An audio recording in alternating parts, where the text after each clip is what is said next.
আল্লাহ রাব্বুল আলামিন কুরআনুল কারীমের আরেক জায়গায় বলেন, আল্লাহ তাআলা বলেন, ওয়া নাযাউল মাওয়াজিনাল কিসতা লিয়াউমিল কিয়ামাহ ফালা তুযলামু নাফসুন শাইআ ওয়া ইন কানা মিসকালা হাববাতিন মিন খারদালিন আতাইনা বিহা ওয়া কাফা বিনা হাসিবিন। আল্লাহ তাআলা বলেন, আমি কিয়ামতের দিন ন্যায় বিচারের আদালত কায়েম করব। দুনিয়ার আদালতের মধ্যে অবিচার আছে, অবিচার। আল্লাহ তাআলা বলেন, আমার আদালতে কোনো অবিচার নাই।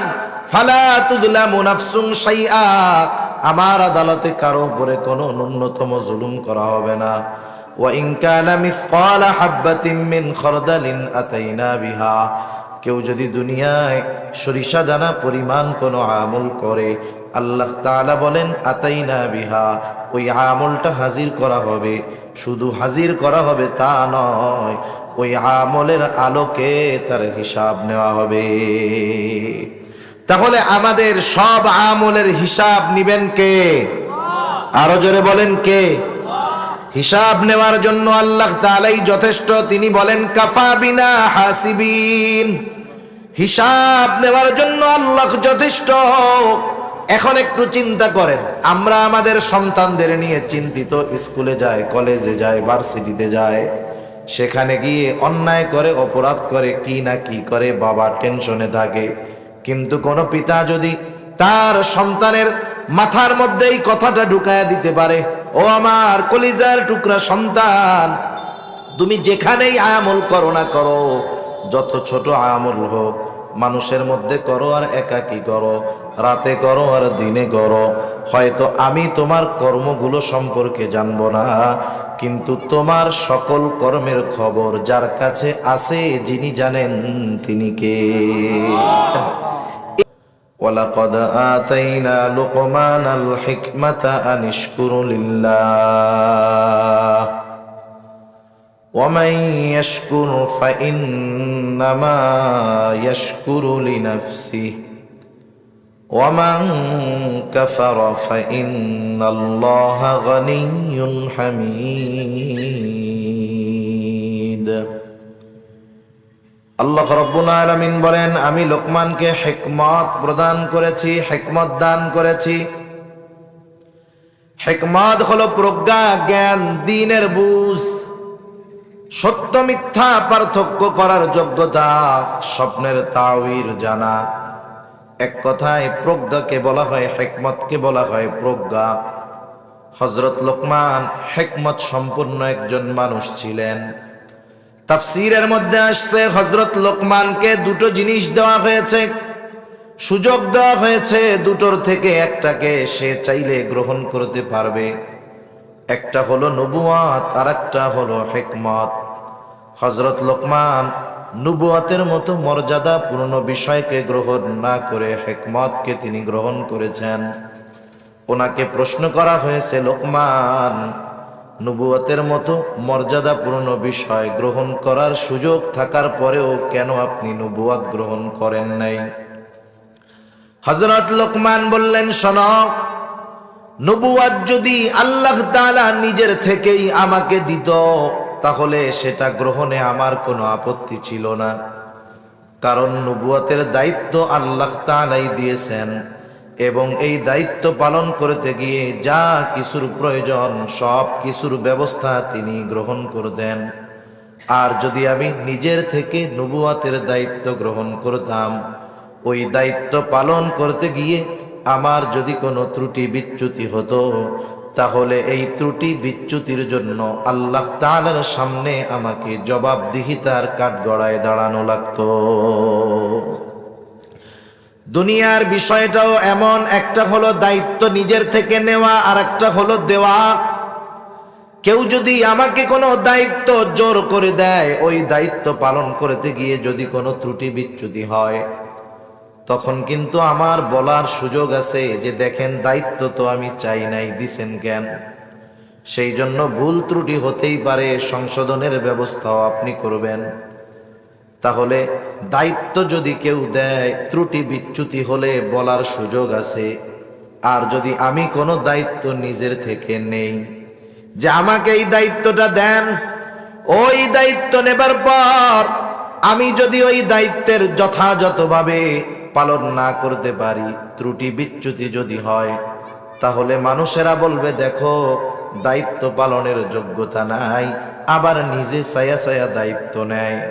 এই বিষয় আর ছাগলের সবচাইতে সুস্বাদু জায়গার গোশত আমার সামনে হাজির করবা, সর্ব উৎকৃষ্ট গোশত আমার সামনে তুমি হাজির করবা। হযরত লোকমান একটা ছাগল জবাই করলেন। ছাগলটা জবাই করবার পর ছাগলের জিহ্বা আর কলিজা, হৃৎপিণ্ড এই দুইটো নিয়ে মালিকের সামনে হাজির। বলতেছে মালিক, এই দুই জায়গার গোশত হলো সর্ব উৎকৃষ্ট। এরপরে মালিক বললেন, ও লোকমান, তুমি আমার জন্য আরেকটা ছাগল জবাই করবা এবং ওই ছাগলের সবচাইতে নিকৃষ্ট গোশতটা আমার সামনে হাজির করবা। হযরত লোকমান আরেকটা ছাগল জবাই করলেন। এইবারও জিহ্বা আর হৃৎপিণ্ড নিয়ে মালিকের সামনে হাজির। মালিক বলে, লোকমান তুমি কি আমার সাথে মজা করো? সর্ব উৎকৃষ্ট গোশত আনতে বললাম, তাও তুমি জিহ্বা আর হৃৎপিণ্ড নিয়ে আসলা। সবচাইতে নিকৃষ্ট গোশত আনতে বললাম, জিহ্বা আর হৃৎপিণ্ড নিয়ে আসলা, কারণ কি?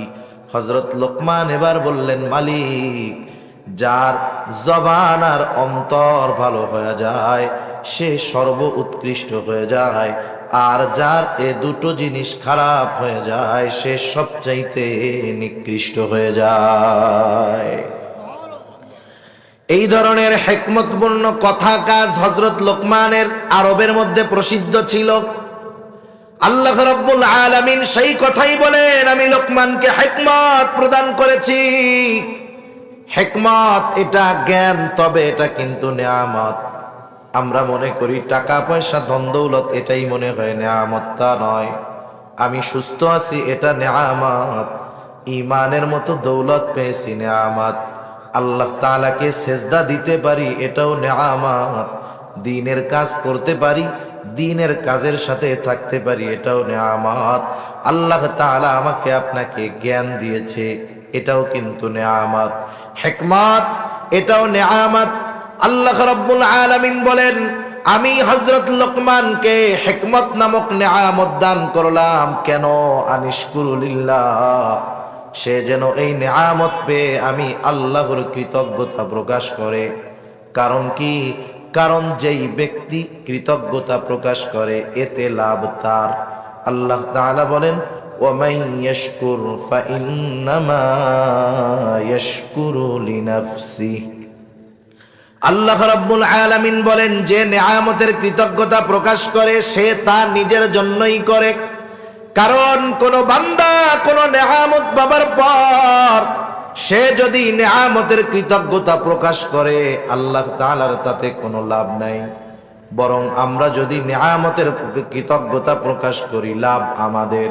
কারণ আল্লাহ তাআলা বলেন, লাইন শাকারতুম লাযীদান্নাকুম ওয়া লাইন কাফারতুম ইন্না আযাবি লাশাদীদ। আল্লাহ রাব্বুল আলামিন বলেন, লাইন শাকারতুম লাযীদান্নাকুম, তোমরা যদি নেয়ামতের কৃতজ্ঞতা প্রকাশ করো আমি আল্লাহ অবশ্যই তোমাদেরকে আরো বাড়ায়া দিব। তার মানে তোমার নেয়ামতের মধ্যে আমি আল্লাহ প্রবৃদ্ধি দান করব, বরকত দিয়ে দিব। আবার আল্লাহ তাআলা বলেন যে আমি আল্লাহর কৃতজ্ঞতা প্রকাশ করে না, আল্লাহ তাআলা বলেন ইন্না আযাবি লাশাদীদ, সে জেনে রাখুক আমার আযাব বড় কঠোর, আমার আযাব বড় শক্ত। সেজন্য আমরা যদি নেয়ামতের শুকরিয়া আদায় করি, লাভ আল্লাহর নাকি আমাদের? সে কথাই আল্লাহ তাআলা বলেন, ওয়ামাই ইয়াশকুরু ফাইন্নামা ইয়াশকুরু লিনাফসিহি, যে নেয়ামতের কৃতজ্ঞতা প্রকাশ করে সে সেটা নিজের জন্যই করে।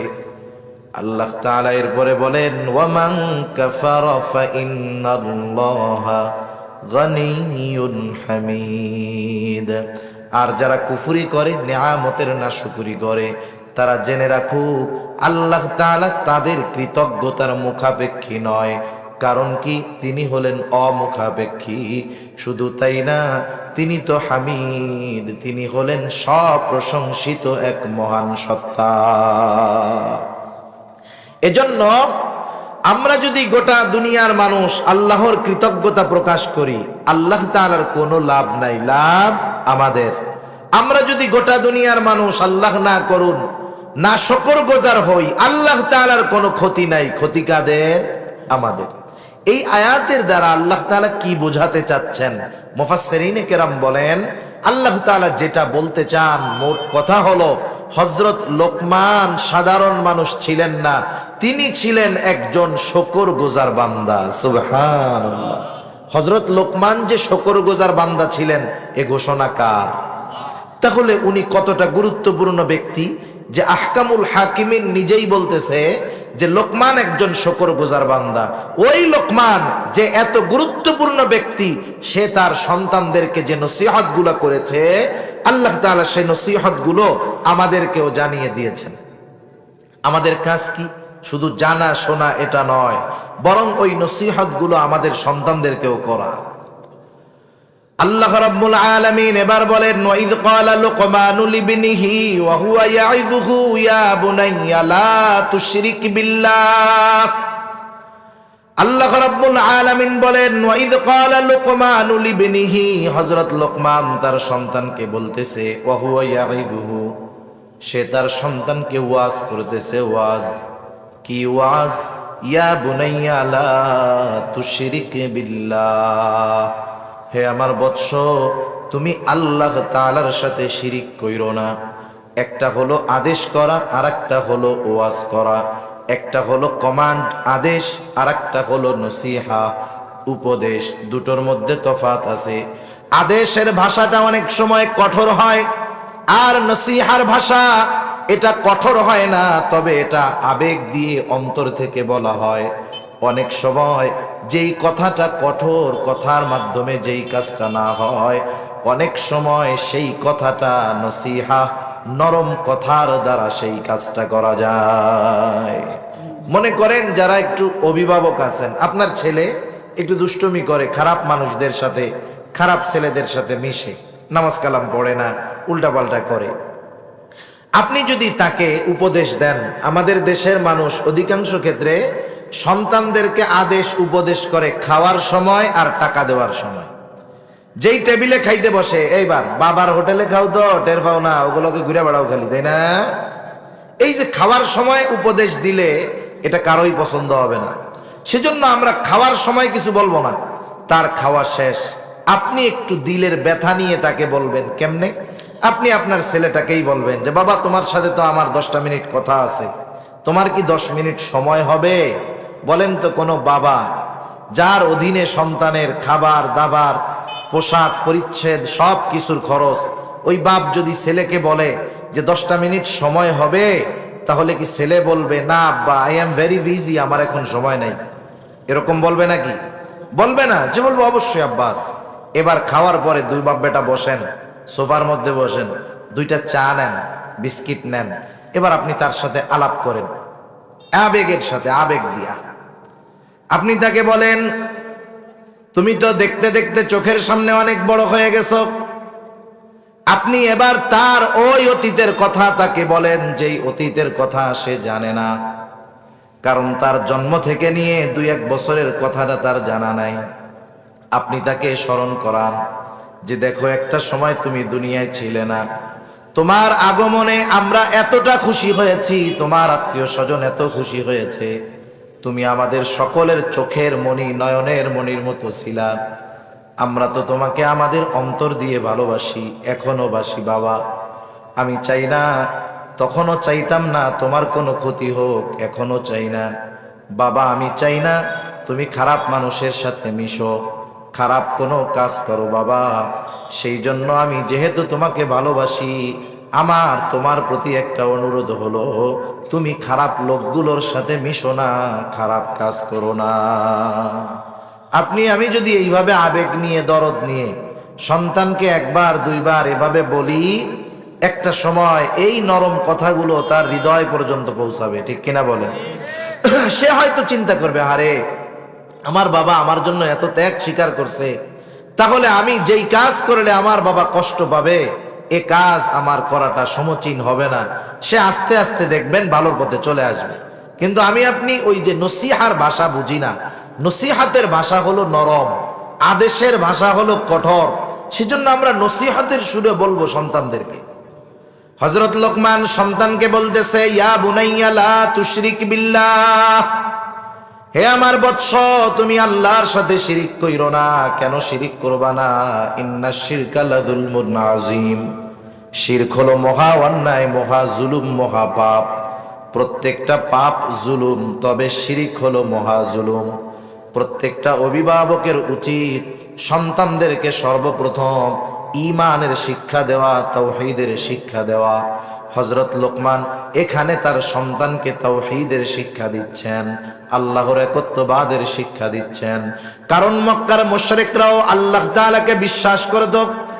আল্লাহ তাআলা কোরআনুল কারীমের মধ্যে বলেন, ওয়ালা ইন সাআলতাহুম মান খালাকাস সামাওয়াতি ওয়াল আরদি লায়াকুলুন্নাল্লাহ। আল্লাহ তাআলা বলেন, আপনি যদি মক্কার মুশরিকদেরকে জিজ্ঞাসা করেন, মান খালাকাস সামাওয়াতি ওয়াল আরদ, আসমান জমিনের স্রষ্টাকে, আল্লাহ তাআলাই বলেন তারা তাদের দেব দেবীদের নাম বলবে না, বরং তারা কি বলবে? লায়াকুলুন্নাল্লাহ, অবশ্যই অবশ্যই আসমান জমিনের স্রষ্টা যিনি তিনি কে।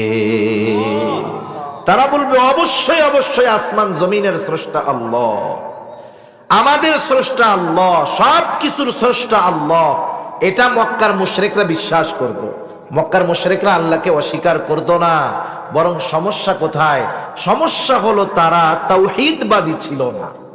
তারা বিভিন্ন বিষয় আল্লাহর সাথে শিরিক করত।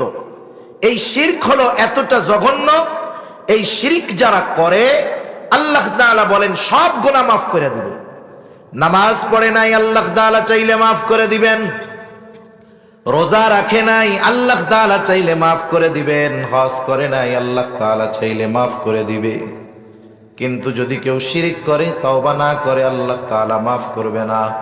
আল্লাহ তাআলা সেই কথাই বলেন, ইন্নাল্লাহা লা ইয়াগফিরু আন ইউশরাকা বিহি ওয়া ইয়াগফিরু মা দুনা যালিকা লিমান ইয়াশা। শিরিক ছাড়া বাকি অন্যান্য অন্যায় আল্লাহ তাআলা ক্ষমা করে দিবে। কেউ যদি তাওবা না করে, শিরকের উপরে মারা যায়, ঠিকানা হবে তার জাহান্নাম। শুধু তাই না, আল্লাহ রাব্বুল আলামিন জানায় দেন যারা শিরিক করে ওই অবস্থায় তার কোনো আমল কবুল হয় না। আল্লাহ তাআলা বলেন, লা ইয়াহবাতান্না আমালু, তার আমলটা বাতিল হয়ে যায়। নামাজ পড়ে, নামাজ কবুল হয় না। রোজা করে, রোজা কবুল হয় না। হজ করলে হজ কবুল হয় না। এক কথায় যে শিরকের সাথে আছে তার কোনো ইবাদত আল্লাহ তাআলা কবুল করে না। শুধু তাই না, শিরক অবস্থায় যদি করতে করতে মারা যায়, আল্লাহ তাআলা বলেন ফাকাদ হারামাল্লাহু আলাইহিল জান্নাহ, আল্লাহ রাব্বুল আলামিন ওই ব্যক্তির জন্য জান্নাতকে হারাম করে দেয়। যেই বাবার মধ্যে ন্যূনতম ঈমান আছে, সেই বাবা কখনো চাইবে না যে তার সন্তান জাহান্নামে যাক। কেউ চাইবে বলেন? এজন্য আমাকে আপনাকে যদি সন্তানকে অনন্তকালের ক্ষতি থেকে বাঁচাতে হয়, জাহান্নাম থেকে বাঁচাতে হয়, এক নম্বরে তাকে তাওহীদের পরিচয় জানাতে হবে, আল্লাহর একত্ববাদের শিক্ষা দিতে হবে। আর মানুষ তাওহীদ জানার মাধ্যমে আল্লাহ তাআলার পরিচয় জানতে পারে, আর যে যাকে চিনে তাকে মূল্যায়ন করে। সেজন্য এক নম্বর নসিহত সন্তানদেরকে হযরত লোকমান করেছেন, একত্ববাদের শিক্ষা দিয়েছেন।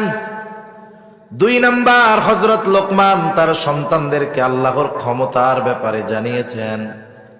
হযরত লোকমান দ্বিতীয় নসিহত মধ্যে কিন্তু আল্লাহ তাআলার কিছু কথা আছে, আমি ওদিকে আর যাব না।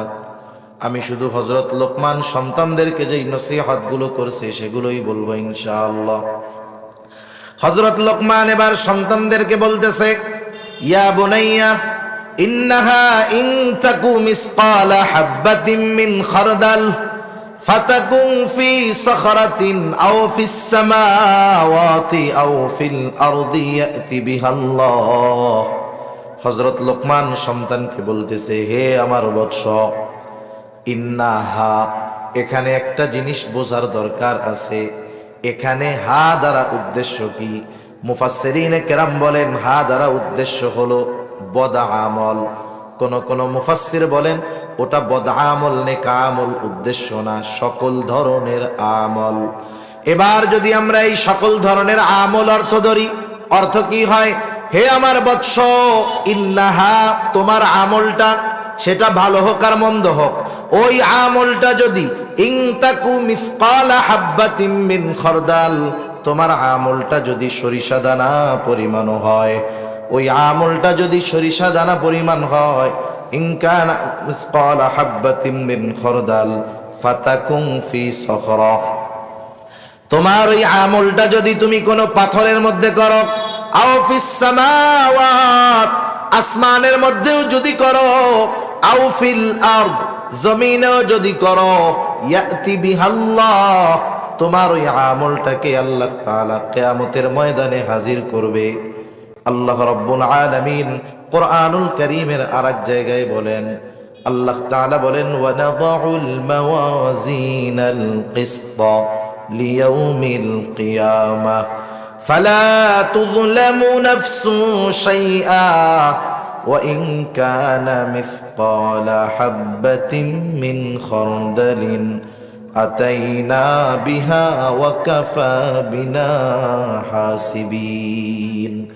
আল্লাহ তাআলা বলেন, আমি কিয়ামতের দিন ন্যায় বিচারের আদালত কায়েম করব। দুনিয়ার আদালতের মধ্যে অবিচার আছে, অবিচার। আল্লাহ তাআলা বলেন, আমার আদালতে কোনো অবিচার নাই।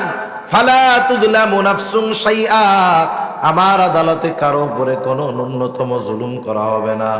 ওয়া ইন কানা মিসকালা হাববাতিন মিন খারদালিন আতাইনা বিহা, কেউ যদি দুনিয়ায় সরিষা দানা পরিমাণ কোনো আমল করে, আল্লাহ তাআলা বলেন আতাইনা বিহা, ওই আমলটা হাজির করা হবে।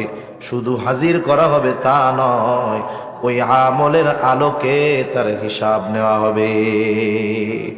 তাহলে আমাদের সব আমলের হিসাব নিবেন কে? আরো জোরে বলেন কে? হিসাব নেওয়ার জন্য আল্লাহ তাআলাই যথেষ্ট। তিনি বলেন কাফা বিনা হাসিবিন, হিসাব নেওয়ার জন্য আল্লাহ যথেষ্ট। এখন একটু চিন্তা করেন, আমরা আমাদের সন্তানদের নিয়ে চিন্তিত, স্কুলে যায়, কলেজে যায়, ভার্সিটিতে যায়, সেখানে গিয়ে অন্যায় করে, অপরাধ করে, কি না কি করে, বাবা টেনশনে থাকে। কিন্তু কোনো পিতা যদি তার সন্তানের মাথার মধ্যে এই কথাটা ঢুকায়া দিতে পারে, ও আমার কলিজার টুকরা সন্তান, তুমি যেখানেই আমল করো না করো, যত ছোট আমল হোক, মানুষের মধ্যে করো আর একাকী করো, রাতে করো আর দিনে করো, হয়তো আমি তোমার কর্মগুলো সম্পর্কে জানবো না, কিন্তু তোমার সকল কর্মের খবর যার কাছে আছে, যিনি জানেন তিনি কে। এগুলো দৃঢ় বিশ্বাস, এগুলা যখন মানুষের মধ্যে ঢুকে যায়, তখন সে একাকী থাকলেও পাপ করতে পারে না। সে চিন্তা করে, আমি পাপ কোথায় করব? যেখানেই করব সেখানেই আমাকে দেখেন কে। এই আয়াতের তাফসিরে ইবনে কাসিরের মধ্যে একটা হাদিস আসছে। আল্লাহ রাসূল সাল্লাল্লাহু আলাইহি ওয়াসাল্লাম বলেন, মানুষ যদি কোনো পাথরের মধ্যে আমল করে, এমন পাথর যেই পাথরের কোনো দরজাও নাই, জানালাও নাই, ঢোকারও ব্যবস্থা নাই, বের হওয়ারও ব্যবস্থা নাই, এমন জায়গায় মানুষের যাওয়া অসম্ভব, এরপরেও যদি কোনো মানুষ ওই পাথরের মধ্যে গিয়ে সরিষা দানা পরিমাণও কোনো আমল করে, কিয়ামতের দিন তার ওই আমলটা হাজির করবে কে?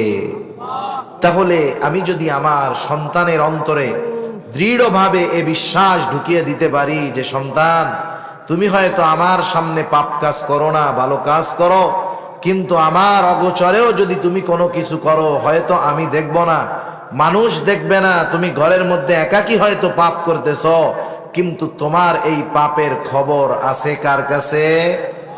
আল্লাহ তাআলার কাছে। এই যে আল্লাহর ক্ষমতা, তিনি কেন জানেন? কারণ তিনি হলেন লতীফুন খবীর, সূক্ষ্মদর্শী। সূক্ষ্মদর্শী তিনি, তার কাছে সব খবর আছে। গহীন অরণ্যে যেখানে কোনো মানুষ পৌঁছতে পারে নাই, কোনো মানুষের পদচিহ্ন যেখানে পড়ে নাই, ওই গহীন অরণ্যে গাছের থেকে একটা পাতা পড়লেও সেই খবরটা আছে যার কাছে তিনি কে। সেজন্য এ বিশ্বাস আমাদের সন্তানদেরকে বলতে হবে, জেহেনে ঢুকাইয়া দিতে হবে। নাইলে আমরা যদি গাফলতি করি তাইলে আর এক দল, আমার আগে হজরত বলছে না যে আর এক দল মানুষ আমাদের সন্তানদের দিলে ঢুকাইয়া দিবে, বেটা তুই তো মানুষই না, তোর পূর্বপুরুষ বানর ছিল, ঠিক কিনা বলে। আমরা যদি সঠিক বিশ্বাস না ঢুকাই, তার অন্তরের মধ্যে ভ্রান্ত বিশ্বাস ঢুকিয়ে দিবে। আপনারা বলতে পারেন হুজুর, এই যে ছোট ছোট বাচ্চা, এদেরকে এগুলো শিক্ষা দেওয়ার অপচেষ্টা কেন তারা করে? শিশুকালের শিক্ষা হলো পাথরে খোদাই করার মতো। এই প্রাইমারি হাই স্কুলের গণ্ডিতে মাত্র ঢুকছে, এই সময়ে যেই বিষয়গুলো তাদেরকে দিয়ে বিশ্বাস করানো যাবে, এ বিশ্বাস গোটা জীবন সে বহন করবে। এজন্যই তাদের এই ষড়যন্ত্র। আমাদের সন্তানেরা ওই ষড়যন্ত্রে চক্রান্তের ফাঁদে পড়ার পূর্বেই আমরা নিজেদের থেকে সন্তানদেরকে আল্লাহর কুদরত, ক্ষমতা সম্পর্কে জানাবো। তাহলে হযরত লোকমান সন্তানকে প্রথম নসিহত করেছেন তাওহীদের তথা প্রকৃত ঈমানের। দ্বিতীয় নসিহত করেছেন আল্লাহর কুদরত তথা ক্ষমতার।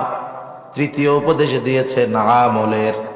হযরত লোকমান এবার সন্তানকে বলতেছে, ইয়া বুনাইয়া আকিমিস সালাহ, হে আমার বৎস তুমি নামাজ কায়েম করো। নামাজ হাদিসের মধ্যে আসছে, রাসূল আকরাম সাল্লাল্লাহু আলাইহি ওয়াসাল্লাম বলেন, তোমরা তোমাদের সন্তানদের বয়স যখন 7 বছর হবে নামাজের জন্য তাগিদ দাও, আদেশ করো। বয়স যখন 10 হবে তুমি তোমার সন্তান নামাজ না পড়লে প্রহার করো, এবং এই 10 বছর বয়সে তার বিছানাটা তুমি আলাদা করে দাও। তাহলে নামাজের আদেশ হবে 7 বছর থেকে। বলেন তো, কাউকে যদি কোনো বিষয়ে আদেশ করতে হয়, ওই আদেশ করার আগে ওই কাজের ব্যাপারে তাকে প্রশিক্ষণ দেওয়ার দরকার আছে না নাই? হঠাৎ করে আপনি যদি কাউকে কিছু না বলে, না শিখিয়ে আদেশ করেন, এটাও জুলুম। তার মানে নামাজের আদেশ যদি 7 বছরে দিতে হয়, নামাজ তাহলে আরো আগের থেকে শেখাতে হয়, ঠিক কিনা বলেন? এজন্য আমাদের দেশে তো প্রচলন নাই, আমরা আমাদের সব নামাজগুলো মসজিদে এসে পড়ি। সুন্নাতটাও মসজিদে পড়ি, নফলও মসজিদে পড়ি। কিন্তু উচিত সুন্নাত নফলগুলো বাসায় পড়া। তাতে কি হবে? আপনার ছোট 1.5 বছরের বাচ্চা আছে, আপনি যখন নামাজে যাবেন ও আপনার সাথেও নামাজের অভিনয় করবে, তাই না? ওর গায়ে পোশাক কিছু না থাকুক, টুপি একটা মাথার মধ্যে লাগায় দিবে, টুপি না পাইলে বাটি মাথার মধ্যে দিয়ে নামাজ শুরু করে দিবে। এই যে অভ্যাস হইতেছে তার, কারণ আপনি আমি যেই কাজটা করব, আমার সন্তান, আমার ছোট ভাই, আমার ভাগ্নে ভাগ্নি যারা থাক, ছোট যারা আমাকে দেখবে, আমি যেই কাজটা করব ও মনে করবে এই কাজটা ভালো। ও কি মনে করবে? এই কাজটা ভালো। আমাকে যদি প্রতিদিন সে নামাজ পড়তে দেখে, তখন সে কি মনে করবে? আমার আব্বু যেই কাজটা করতে সেটা তো ভালো কাজ, ও আব্বার সাথে সাথে করবে। সেজন্য আমরা বাসায় সুন্নাত নফল পড়ব, তাতে সন্তানেরা নামাজ অভ্যস্ত হবে। আর যখন একটু বড় হবে, 5-6 বছর, 5 বছর, 4.5-5 বছর, মাঝে মধ্যে বাচ্চাটাকে মসজিদে নিয়ে আসব। কিন্তু আফসোস, আমাদের দেশে সেই অভ্যাস কম। কেন আনে না? কারণ মসজিদে আসার পর ওই 5 বছরের বাচ্চাটা যদি একটু চিৎকার দেয়, কথা বলে, নামাজ শেষ কইরাই একদল মানুষ ধমক দেওয়া শুরু করে, ঠিক না? বলে, এই পোলাপান্ডে কে আসতে বলছে, আই আগামী রক্ত থেকে আর আসবি না, এমন ধমক দেয়। ও চিন্তা করো, আল্লাহ, মসজিদের মধ্যে দেখি বাঘ আছে, বাঘে আর আসে না। এটা খারাপ অভ্যাস। 5-6 বছরের বাচ্চা, ও তো প্রস্রাব পায়খানা করবে না, ওকে মসজিদে আসায় অভ্যস্ত করতে হবে। আল্লাহু আকবার। রাসূল সাল্লাল্লাহু আলাইহি ওয়াসাল্লাম উনি কেমন সহনশীল ছিলেন। উনি নামাজে ইমামতি করতেছে। কি করতেছে? ইমামতি। রাসূল সাল্লাল্লাহু আলাইহি ওয়াসাল্লাম যে জায়গায় নামাজ পড়াইতেন, মেহরাব, ওর সাথেই নবীজির হুজরা। হাদিসের মধ্যে আসছে নবীজি ইতিকাফ করতেন, নবীজি মসজিদের মধ্যেই থাকতেন। আয়েশা সিদ্দিকা রাদিয়াল্লাহু তাআলা আনহা নবীজির মাথায় তেল দিয়ে দিতেন। কেমনে? তার মানে বুঝতে পারছেন তো, একেবারে সাথে। শুধু বেড়া ছিল আর ওই জায়গায় একটা পর্দা দেওয়া আছে। এই পর্দার হাত দিয়ে নবীজির মাথায় তেল দিয়ে দিতেন। নবীজি নামাজের সেজদায় গেছেন, আল্লাহ রাসূল সাল্লাল্লাহু আলাইহি ওয়াসাল্লাম একটা সেজদা দীর্ঘ করলেন, খুব প্রলম্বিত করলেন। সাহাবায়ে কেরাম চিন্তা করতেছে হয়তো এই সেজদার মধ্যে ওহী নাজিল হচ্ছে। রাসূল সাল্লাল্লাহু আলাইহি ওয়াসাল্লাম নামাজ শেষ করলেন, সাহাবাদের দিকে ঘুরলেন, কারণ ওহী নাজিল যা হতো উপস্থিত সাহাবাদের সামনে নবীজি সেই ওহী তিলাওয়াত করে শোনায়া দিতেন। নবীজি ঘুরলেন, সাহাবাদের দিকে ফিরলেন, কিন্তু কিছু বলেন না। উৎসুক একজন সাহাবী বলতেছে, ইয়া রাসূলুল্লাহ, ওই রাকাতের সেজদাটা আপনি অনেক লম্বা করলেন, কোনো ওহী নাজিল হয়েছে নাকি? নবীজি বললেন, না, কোনো ওহী নাজিল হয় নাই, বরং আমি যখন সেজদার মধ্যে ছিলাম আমার নাতি হুসাইন আমার কাঁধের উপরে বসে খেলা শুরু করে দিল। কারণ আল্লাহ রাসূল সাল্লাল্লাহু আলাইহি ওয়াসাল্লামের উপরে বসে নবীকে ঘোড়া বানায়া হযরত হুসাইন রাদিয়াল্লাহু তাআলা আনহু খেলা করতেন।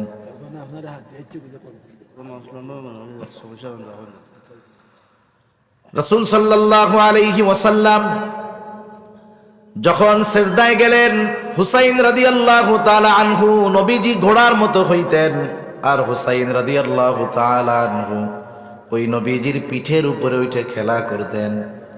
ওই সেজদায় যখন গেছে, আমরাও যখন বাসায় নামাজ পড়ি, আমাদের ছোট বাচ্চারাও দেখবেন ঘাড়ের উপরে উঠে গলা জড়ায় ধরে ঝুলা থাকে কি থাকে না? আবার ছোট বাচ্চা যারা, ওরা একটা কাজ অনেক সময় করে না, একটু করার পরে নতুন আর একটা করে। হযরত হুসাইন রাদিয়াল্লাহু তাআলা আনহু, নবীজি বলতেছেন, আমার নাতি হুসাইন সেজদার মধ্যে আমার ঘাড়ের উপরে উঠে বসলো, আমি তাকে নামায়া দিলাম না, আমি চাইলাম সে পরিপূর্ণভাবে তৃপ্ত হোক।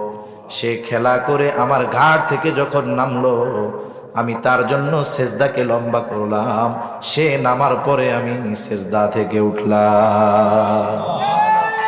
একটা ছোট বাচ্চার আবেগ অনুভূতিকে নবীজি ইমামতি অবস্থায় কতটা প্রাধান্য দিয়েছেন। আমাগো দেশে হইলে কি হইতো জানেন নি? ইমাম যদি আর একটু লম্বা করে, পেছন থেকে মুসল্লি মাথা উঠায় দেখতো ইমামের কি হয়েছে। আর যদি দেখতো যে ইমামের ছেলে ইমামের ঘাড়ের উপরে উঠে বসে আছে, এবার সে নামাজ ছেড়ে দিয়া, হুজুর এই নামাজ আর লাগবো না, বাকি নামাজ আমরাই পড়বো, আপনি গাঠি নিয়ে ভাগেন বাড়ি।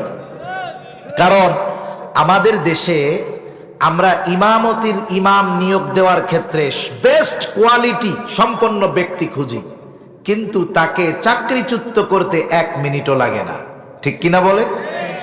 তাহলে দেখেন, নবীজি সাল্লাল্লাহু আলাইহি ওয়াসাল্লাম মসজিদের মধ্যে নামাজে তিনি ইমামতি করতেছেন, এই অবস্থায় নাতি আসছে, ঘাড়ে সেজদা লম্বা করে দিচ্ছেন, সমস্যা কোথায়? ছোট বাচ্চারা মসজিদে এসে একটু দৌড়াদৌড়ি করতেই পারে, ওই সময়ও করত। ছোট ছোট বাচ্চারা মসজিদে নববীর মধ্যে দৌড়াদৌড়ি করত। সেজন্য আমরা বাচ্চাদেরকে মসজিদে আনায় অভ্যস্ত হব। যদি 5 বছর থেকে তাকে আমি জামাতে নামাজের জন্য নিয়ে যাই, আমার দিল এই কথা বলে 7 বছর বয়সে তাকে নামাজের জন্য আদেশ করা লাগবে না।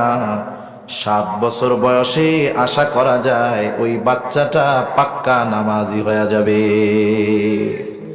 সেজন্য হযরত লোকমান সন্তানকে নামাজের শিক্ষা দিয়েছেন, আমলের কথা বলেছেন, আমরাও নামাজ শিখাবো। সাথে সাথে হযরত লোকমান বলতেছে, ও আমার সন্তান, আকিমিস সালাহ ওয়া আমুর বিল মা'রুফি ওয়ানহা আনিল মুনকার ওয়াসবির আলা মা আসাবাক। ও আমার বৎস, নামাজ কায়েমের সাথে সাথে আরো একটা আমল তোমার আছে। ভালো কাজের আদেশ করবা, অসৎ কাজের নিষেধ করবা। ভালো কাজের আদেশ, অসৎ কাজের নিষেধ, এই আমল করতে গেলে বিপদ আপদ বালা মুসিবত আসতে পারে কি পারে না? আল্লাহ রাব্বুল আলামিনও জানায় দিয়েছেন, আমরা যে শ্রেষ্ঠ উম্মত, এই শ্রেষ্ঠ উম্মতের কোয়ালিফিকেশন হলো, আল্লাহ তাআলা বলেন, কুনতুম খায়রা উম্মাতিন উখরিজাত লিন-নাস তা'মুরুনা বিল মা'রুফি ওয়া তানহাউনা আনিল মুনকার ওয়া তুমিনুনা বিল্লাহ। আল্লাহ রাব্বুল আলামিন বলেন, তোমরা হলে শ্রেষ্ঠ উম্মত, উখরিজাত লিন্নাস, তোমাদেরকে মানুষের কল্যাণের জন্য বাহির করা হয়েছে। শ্রেষ্ঠ উম্মত কিসের ভিত্তিতে? তা'মুরুনা বিল মা'রুফি ওয়া তানহাউনা আনিল মুনকার, ভালো কাজের আদেশ করবা, অসৎ কাজের নিষেধ করবা। এই কাজ করতে গিয়ে আমরা যদি শ্রেষ্ঠ উম্মতের দায়িত্ব পালন করতে চাই, বাধা বিপত্তি, জেলখানায় যাওয়া লাগে কি লাগে না? লাগে। এজন্য মনে রাখবেন, জেলখানায় গেলে জেলখানায় যাওয়া লাগছে, হযরত ইউসুফ আলাইহিস সালামের জেলখানায় যাওয়া লাগছে। এজন্য উলামায়ে কেরাম যুগে যুগে জেলখানায় যান মন্দ কাজের জন্য নয়, ভালো কাজের জন্য। ঠিক কিনা বলেন? কিন্তু বলেন তো, তারা ভালো কাজের জন্য যারা তাদেরকে জেলখানায় ভরে, তারা তো তাদের খারাপ বলবেই, কিন্তু জালেমদের সাথে সাথে আমরাও মুখ মিশিয়ে অনেকে বলি, কিছু না করলে কি কিছু হয়? খবরদার, এই ধরনের সংশয় আমরা করব না। তাহলে ভালো কাজের আদেশ, অসৎ কাজের নিষেধ করতে গেলে বিপদ আপদ মুসিবত আসবে, তখন কি করবা? হযরত লোকমান বলল, ওয়াসবির আলা মা আসাবাকা ইন্না যালিকা মিন আজমিল উমুর। বিপদ আপদ মুসিবত আসলে তুমি সবর করবা, কারণ এটা একটা বড় ব্যাপার, ছোটখাটো কোনো বিষয় নয়। এরপরে হযরত লোকমান সন্তানকে শিক্ষা দিচ্ছেন, কেমন করে সমাজের মানুষের সাথে তুমি চলবা, ব্যবহার করবা, আচরণ করবা। হযরত লোকমান সন্তানকে বলতেছে, ওয়ালা তুসাইর খাদ্দাকা লিন্নাস, ও আমার বৎস, তুমি মানুষের দিক থেকে মুখ ফিরায়া কথা বলবা না, তথা অহংকার করে কারো সাথে তুমি কথা বলবা না।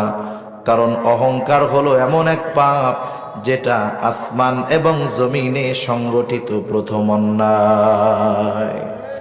ইবলিস অহংকার করেই তো আদম আলাইহিস সালামকে সিজদা করে নাই, যার কারণে তার সব বাতিল। এজন্য নবীজি সাল্লাল্লাহু আলাইহি ওয়াসাল্লাম বলেন, লা ইয়াদখুলুল জান্নাতা মান কানা ফি কলবিহি মিসকালা হাববাতিন মিন কিবর। নবীজি সাল্লাল্লাহু আলাইহি ওয়াসাল্লাম বলেন, যার অন্তরের মধ্যে যারা পরিমাণ অহংকার আছে, সে জান্নাতে প্রবেশ করবে না।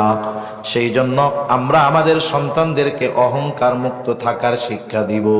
হতে পারে কোটিপতি মানুষ, সেও তার সন্তানকে শিক্ষা দিবে, কিন্তু আফসোস, যখন কোনো মানুষ সম্পদওয়ালা, টাকা পয়সাওয়ালা, গাড়ি বাড়িওয়ালা হয়ে যায়, আপনজনদের মধ্যে আত্মীয় স্বজনও যদি গরিব থাকে, তাকেও সে তুচ্ছ তাচ্ছিল্যের দৃষ্টিতে দেখে। টাকাওয়ালারা সন্তানদেরকে ওই টাকাওয়ালা ধনী আত্মীয় স্বজনের বাড়িতেই খালি বেড়াইতে নেয়, এটা উচিত নয়। আপনার টাকা পয়সা আছে, আপনার সন্তানকে নিয়ে আপনি বেড়ানোর জন্য কক্সবাজার যান। টাকা পয়সা বেশি যার আছে, বাইরে ঘুরতে নিয়ে যান। শুধু ওই সব জায়গায় নয়, মাঝে মধ্যে আপনার শহরের পাশে, আপনার 10 তলা বিল্ডিং এর পাশেও গাছতলায় লোক আছে না নাই? গুলশান, বাড়িধারা যতই বলেন, পাশে কিন্তু বড় বড় বস্তি আছে। মাঝে মধ্যে ওইখানে নিয়ে যান, তাদেরকে দেখান যে তুমি তো গরমের দিন ঘরের মধ্যে 10 স্কয়ার ফিট রুমের মধ্যে 2 টন এসি লাগায়াও তোমারে ঠান্ডা বানানো যায় না, কিন্তু দেখো এই বস্তির মধ্যে ইলেকট্রিসিটি তো বহুদূর, এসি তো কল্পনাতীত, ফ্যান তো বহুদূর, তাদের হাত পাখাটাও ঠিক মতো নাই। এই যে জীবনের বাস্তবতা শেখান।